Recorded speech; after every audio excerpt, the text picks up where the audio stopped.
So let's start with Lyon. Lyon in France is located where it's pointed out by the arrow. It's the capital of the area called Rhône-Alpes in France.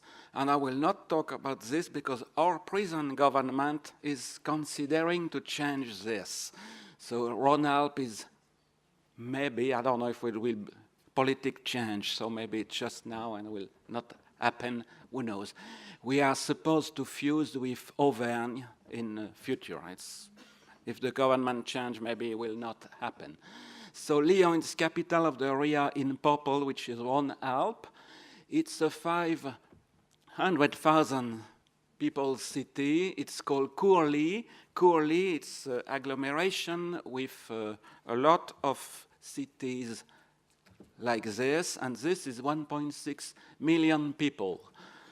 On the right, I put a list of the most populated cities that join in the Courly, in the Grand Lyon. And the most important is the first, it's Villeurbanne. Villeurbanne is just crossing the street, and the University of Lyon actually is in Villeurbanne. So it's important to know that Villeurbanne is part of the Grand Lyon. So you see all those names make cities, and Lyon is the second packing of city in France. Marseille is third, but that's a competition. Marseille is second if you consider just the city of Marseille. But if it has more than 500,000 people in Marseille, but there is no cities with Marseille, just Marseille. Lyon has this huge amount of city, making 1.6 million. So let's start with history now. History, Lyon was founded on October 9, 43 before Christ. Or you can tell this day so accurately, because the Roman was founding a city, putting the first street, aiming to the rising sun. So we know the year, and looking at the street which is still there, we know that's October 9, because October 10, the sun is a little bit more on the left, and October 8 is a little bit more on the right. That's very accurate. It was founded by Lucius Munacius Plancus, which was a Roman general. He named it Lugdunum in Latin, Lugdunum, the hill of god Lug, and Lug was a gold god, and the people were gathering there to pray this god Lug. Don't ask me what was this god, I don't know. The important thing is that Lyon was made capital of the three Gauls, Belgium, Lyonnaise, and Aquitaine. That was the three parts of Gauls at the time, and Lyon was the capital of the three, so it was termed capital of the Gauls. In 27 before Christ, Agrippa was born in Lyon, and Agrippa I'm confusing. So Agrippa divided the Gaul in three provinces, with Lugdunum as the capital. That's the next slide.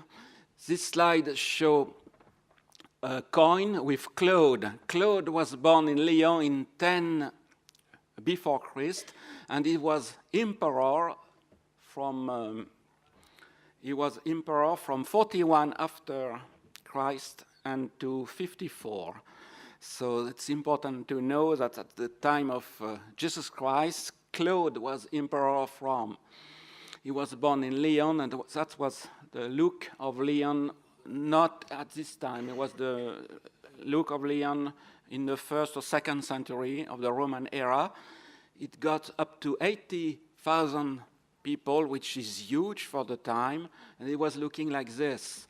So this is the Fourvière Hill, and they were able to put water on the hill with aqueducts, and on the nobles were living here. That was the rich part of Lyon. It was walled, and this was the plebe, the low-quality people was living in this area.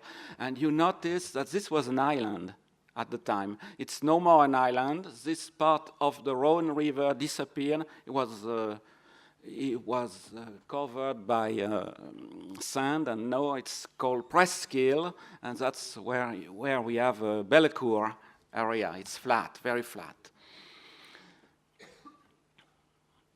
So this is aqueduct still there in the east part and in the west part of Lyon. You can see this, and there was 3 amphitheaters in Lyon. We could see them on the slide, those 2, and one in Croix, which is in the other hill on the other side of the Rhône.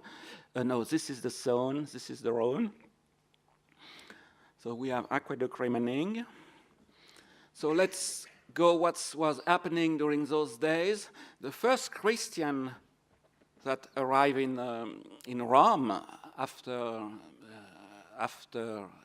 Christ, the first Christians sent in Gaul were sent in Lyon, because Lyon was the capital.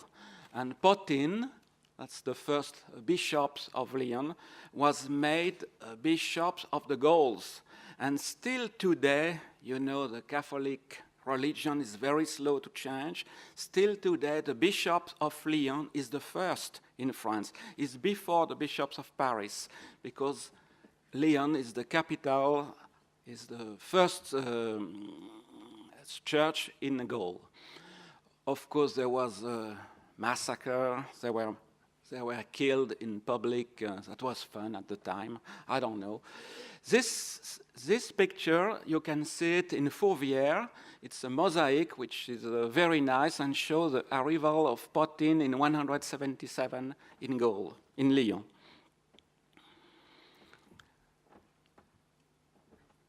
Lyon saw a second emperor that was born in 188, Caracalla, and he was emperor from 198 to 217. This emperor was not a nice one. He murdered his brother. He was himself assassinated. He was 29. It was starting to decay for the Roman Empire. But this shows the Roman Empire at the time. They were calling the Mediterranean Sea Mare Nostrum, our sea, because they had every coast of the Mediterranean Sea were under Roman settling and Roman occupation. And next, we got barbarian attack in the 3rd and 4th centuries. So this picture shows the Attila Empire, which is interesting. Attila could break in the north, and he could go close to Paris in the north. He was contained in the south by the Danube, and which make the Roman Empire split in 2. The western part fall apart and become different. In green, it's the Frank kingdom. This is, I cannot read, Visigoth, Vandals, Huns, etc. A lot of barbarian tribes took the western part of the Roman Empire. The eastern part resisted for several more centuries. So we are on the western part, so I forget what's remaining of the empire of the Roman in the east. In France, Lyon became part of, was decaying because the barbarian cut the aqueduct, so there was no more water in Fourvière, and it was not possible to live, so the people went downhill and started to settle close to the rivers. This shows the Clovis. Clovis was a king of the Frank, a tribe, barbarian tribe that was occupying what we call today Belgium. And he unified Austrasia, Neustria, and Aquitaine, making what we consider in France as the first French kingdom. It was a Frank kingdom. Lyon was not part of it. But next, Charlemagne, which was 1 century after, Charlemagne was able to unify all you have in between the dotted red line and make a big empire covering all France, north of Italy, little part of Spain, Belgium, Netherlands, etc. Make a big empire that lasted almost a century because his son went on not dividing the empire, but his grandson divided the empire in three. That's interesting. One part become France, another part become, long time after, become Germany, and the southern part is not exactly Italy. The southern part stays, and Lyon was part of this part on the south. For 6 centuries, Lyon was not part of France, it was part of the Burgundy duchy, and it was a border city, so it was not the capital of anything. I put a orange dot so you can situate it. And France was constructing with different kings that was trying to create a big state, struggling with the British. It's another talk. That was, the British are our intimate enemy. So that was years of war and struggling. So down and up of the city. Important things that happened during those days, it's the construction of the cathedral, St. John's Cathedral, which took 3 centuries to be built, depending on the money, up and downs. So this cathedral is very interesting because the bottom of the cathedral is Roman, and it's gradually changing to Gothic because it started in 1165, Roman style, and it was consecrated, as I say, in 1481, 3 centuries after, and it's Gothic style, that's the front. The bottom is Roman, the front is Gothic. Don't go to visit it, by the way, it's in refection. I went there last month, it's full of tubes and people walking, so it's not possible to see anything. Let's go 16th and 17th centuries now. In the 16th and 17th centuries, Lyon became an important trade and fair place. It was a banking center. And banking center was needing printing things, so there was association of banks and printing things. And printing and silk become linked together by the equipment. So it was also a city developing silk because there was problem with the silk coming from the Chinese. So this become the 3 parts that make Lyon start to become develop again.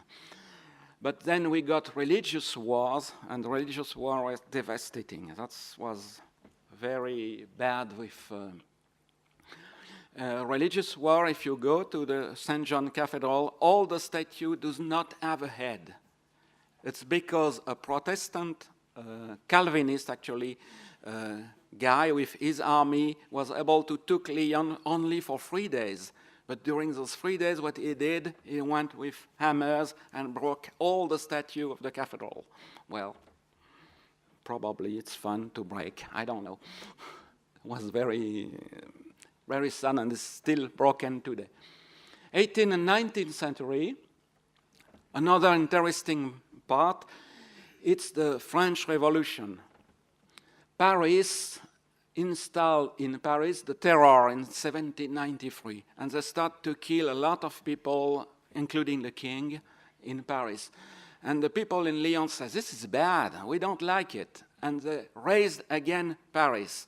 So the convention, which was the French government, actually, sent an army of 65,000 people to attack Lyon. And in Lyon, there was, 10,000 people. Of course, they were immediately defeated. And the convention government gave order, you destroy Lyon up to the name. They should not be called Lyon again. They raised again us. they have excuse because, you know, there was a lot of people that was still supporting the king, so they could not tolerate any opposition. And at this time, if you were not in agreement with the convention, you were losing your head. So that was very efficient. People were not discussing after being beheaded. 2,000 people were killed in this massacre, but they went too far, and the Parisians themselves started to become afraid. Maybe I'll lose my hand myself, so they killed Robespierre, the name of the guy that was head of the convention, and things start to settle down and become less bloody. That's really first time of this. Bonaparte, that was general at the time, took power, and he restored Lyon. He said, yes, you can use your name, and he even gave money to rebuild what was destroyed. That's the picture you can see. They were destroyed by cannon. Fortunately, those cannons were not very efficient. But Bonaparte paid to rebuild the city. That's why we have a nice city from the 18th century, nice building from the 18th century that were rebuilt in the Bonaparte time. Here I put a slide on André-Marie Ampère. His father was killed by the conventional army. He was part of the 2,000 people because he was mayor of the city where André-Marie Ampère was born. So André-Marie Ampère is known for his name being the name of the International Intensity Unit. His house is still there. No, you will not have time to visit it. It's called Maison d'Ampère, and it's a museum of electrical things. He developed the principle of electromagnetism. He suspected electricity was made by particles, and he established the frame of modern experimentation. At the time, it was an important breakthrough. So we go now in the 19th and early 20th centuries. There was big technical advancements that were made in Lyon. On the fabric and silk industry, Jacquard invented a new way to make fabric of silk with holes in paper. You see this machine. This is perforated paper, and this perforated paper was long time used by next by the computer industry, and this was making automatically drawing in the silk, and that was a big breakthrough. This, interestingly, was cause of big strike in Lyon because the people were thinking this machine will take my job. And we are late 19th century already. So Jacquard, Timonier, another people in Lyon patented an improvement of the sewing machine, making it much faster and much efficient. And we got also the brother Lumière. They had the right name. Lumière is light in English. They improved the Edison movie machine. That's Edison, Thomas Edison, that invented the projector, the movie projector, moving picture. But they improved it, and they were photographers, those guys. So they knew how to make a picture. Edison was a scientist. He has no idea how to make a nice picture of somebody. They were able. They make the first movie so interesting that was really the start of the movie industry. Their machine was relatively reliable, and they make the Lumière company was the first to develop the movie industry and make what we have today in motion picture. 1870, end of the 19th century, we got a war against Prussia. I won't tell what's the reason where. Bismarck wanted to unify Germany, and to unify different people, it's good to have a common enemy. Good practice. So it's not Bismarck that attacked the French, it's the French that attacked Bismarck because he was so clever. He managed to make Napoleon, that was the nephew of Napoleon I, Napoleon III, mad and declare war to him. That's very interesting. the French army were defeated in 2 weeks. The Prussian army were really ready. The French army was not ready. And so they enter France. They were at the gates of Paris, and they were aiming south. And the Lyon people was completely terrified. So they take to their bishop, please make a vow invoking Virgin Mary, which is the patron of the city. If the Prussians stop, we will build you a big church. And suddenly, the Prussians stopped. So they built the big church. And that's Fovia Basilica that you can visit, and that's very interesting. It was started in 1872 after the war against Prussia, and it was finished in 1884. So it's late 19th century building, but it's interesting because it's well done and it's elegant style. I will not say it's Gothic style because 19th century it's mixed style, but it's interesting to visit. And the view up there is the best view you can have of Lyon. So if you have a chance to go up there, it's not in work, you can visit it. It's nice. I've been there. It's okay.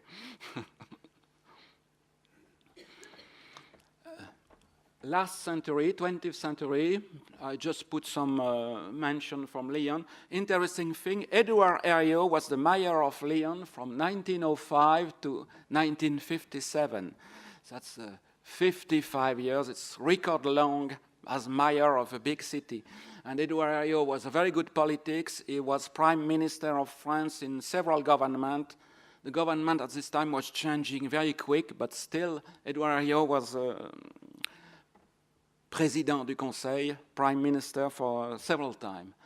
We have also Antoine de Saint-Exupéry. If you arrive here by airport, you have seen Saint-Exupéry Airport. It's a writer, but he was also a pilot. And unfortunately, he was killed in action under the Mediterranean Sea in 1944. His plane was discovered 6 years ago in the Mediterranean Sea, and the families say, you don't touch, you let him rest there. He was there for 70 years, you don't touch. So we know where his plane is and his body is, but the family say it stays there. It's the main thing you may know, it's The Little Prince, it's for kids. But it's a story by Antoine de Saint-Exupéry, which is very famous in the world. I put also Jean Moulin, which is, he organized the French resistance against Nazi occupation. He was not from Lyon, but he organized it in Lyon because Lyon was not occupied by the Nazi army at this time, troubled time. The north of France and east coast were occupied by the military, occupied by the Germans. And because we got a puppet government that make agreement with Hitler, the south of France in yellow and green was not occupied by the German army. So it was more, no Gestapo, no etc. It was more convenient to organize a resistance against the Nazi occupation. He was betrayed and he suicided in 1942. So that's it for history, and now I want to make a short last slide on thin layer chromatography. Those guys got Nobel Prize in 1954 for inventing liquid chromatography. So that's Martin and Singe. They didn't invent it. Svet, a Russian guy, invented it in 1905, but they developed it for application because they had a need to separate component in wool. So I make a search on what's the history of thin layer chromatography. So you tell me if I'm wrong, because I did this, that's my contribution, and I found this article as the oldest article on thin layer chromatography. I don't know if I'm right or wrong, you tell me. That's a 1944 article, but by the same one, by Martin. I found this interesting.